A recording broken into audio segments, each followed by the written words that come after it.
Hello friends, எல்லாருக்கும் வணக்கம். இன்றைக்கி நம்ம சேனல் என்ன பார்க்க போகிறோன்னா, ஒரு பாரம்பரியான ரெசிபி மாங்காய் வெல்லம் பச்சடி தான் பார்க்க போகிறோங்க. நல்லா சூப்பரான ஒரு ரெசிபிங்க. இதை நீங்கள் சாம்பார் சாதத்துக்கு தொட்டுட்டு சாப்பிட்லாம், நல்லா டேஸ்ட்டாக இருக்கும். அது மட்டும் இல்லை, நீங்கள் சாப்பாட்டுக்கும் போட்டுக்கலாம். இட்லி, தோசை, சப்பாத்தி இந்த மாதிரி டிஃபன் ஐட்டத்துக்கும் நீங்கள் தொட்டு சாப்பிட்லாம். அந்தளவுக்கு நல்லா டேஸ்ட்டானதாக இருக்கும். நான் இன்றைக்கி கிளிமூக்கு மாங்காய் தான் வச்சு பச்சடி பண்ண போகிறேன். புளிப்பாக இருக்கிற எல்லா வகையான மாங்காவும் நம்ம வச்சு பச்சடி பண்ணலாம். நான் இன்றைக்கி ரா மாங்காவாக எடுத்துக்கிறேன். ஒரு மாங்காய் நல்லா பழுத்து இருக்கக்கூடாது, பச்சையாகவும் இருக்கக்கூடாது. கொஞ்சம் மீடியம் ஸ்டேஜில் இருந்ததுன்னா கொஞ்சம் டேஸ்ட்டாக இருக்கும் நம்ம பச்சடி பண்ணுறதுக்கு. இப்போ ஸ்டவ் ஆன் பண்ணி அது மேலே கடாயை வச்சுக்கலாம். கடாயில் கொஞ்சமாக எண்ணெய் ஊற்றிக்கலாம்.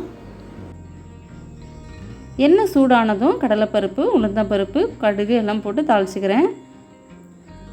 அப்புறம் கொஞ்சம் கருவேப்பிலை, நறுக்கின வெங்காயம் போட்டு தாளிச்சிக்கிறேன்.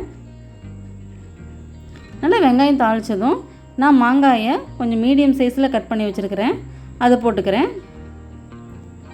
பொடி பொடியாக நறுக்கிறத விட கொஞ்சம் பெரிய சைஸில் கட் பண்ணிக்கிட்டிங்கன்னா நம்ம சாப்பிட்றதுக்கு கொஞ்சம் நல்லா டேஸ்ட்டாக இருக்கும்.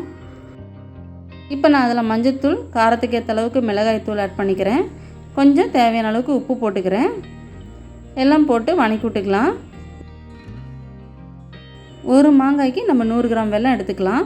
இப்போ வெல்லமும் ஆட் பண்ணி நல்லா வணக்கி விடலாம். நல்லா வணங்கினதும் கொஞ்சமாக தண்ணி ஊற்றிக்கலாம். மாங்காய் மூழ்கிற அளவுக்கு நிறைய தண்ணி ஊற்றக்கூடாது. கொஞ்சமாக தண்ணி ஊற்றி நல்லா வணக்கி விட்டுக்கலாம். நல்லா அது சிம்மில் மீடியம் ஃப்ளேமில் வச்சு நல்லா கொதிக்க விடுங்க.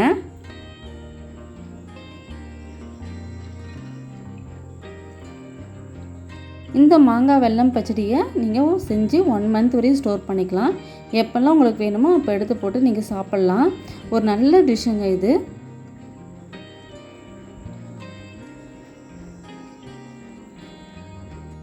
உங்களுக்கு வரமிளகா வேணுனாலும் நீங்கள் போட்டு வரமிளகா போட்டு தாளிச்சிக்கலாம். வரமிளகா நல்லா டேஸ்ட்டு கொடுக்கும்.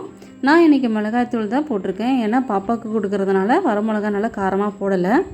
இது ஒரு இன்ட்ரெஸ்டிங்கான டிஷ்ஷுங்க. ஏன்னா இதில் பார்த்திங்கன்னா காரம் இருக்கும், இனிப்பு இருக்குது, புளிப்பு இருக்குது, உவர்ப்பு இருக்குது. நல்லா டேஸ்ட்டாக இருக்குங்க இது. அவ்வளோதான், மாங்காய் வெல்லம் பச்சடி ரெடி ஆயிடுச்சுங்க. நான் எனக்கு மாங்காய் கிடைக்கும் போதெல்லாம் அடிக்கடி இந்த மாதிரி பண்ணுவேன், ஏன்னா குழந்தைங்க விரும்பி சாப்பிடுவாங்க. நீங்களும் உங்கள் வீட்டில் இருக்க குழந்தைங்களுக்கு, பெரியவங்களுக்கு செஞ்சு கொடுங்க, நல்லா விரும்பி சாப்பிடுவாங்க. இந்த ரெசிபி உங்களுக்கு பிடிச்சிருந்ததுன்னா என்னோடய சேனலை சப்ஸ்கிரைப் பண்ணுங்கள். மறக்காமல் பக்கத்தில் இருக்க பெல் ஐக்கானை கிளிக் பண்ணுங்கள். அப்போ தான் நம்ம வர வீடியோஸ்லாம் உங்களுக்கு நோட்டிஃபிகேஷனில் வரும். நீங்களும் இதை ட்ரை பண்ணி பார்த்துட்டு எனக்கு கமெண்ட் பண்ணுங்கள். தேங்க்யூ.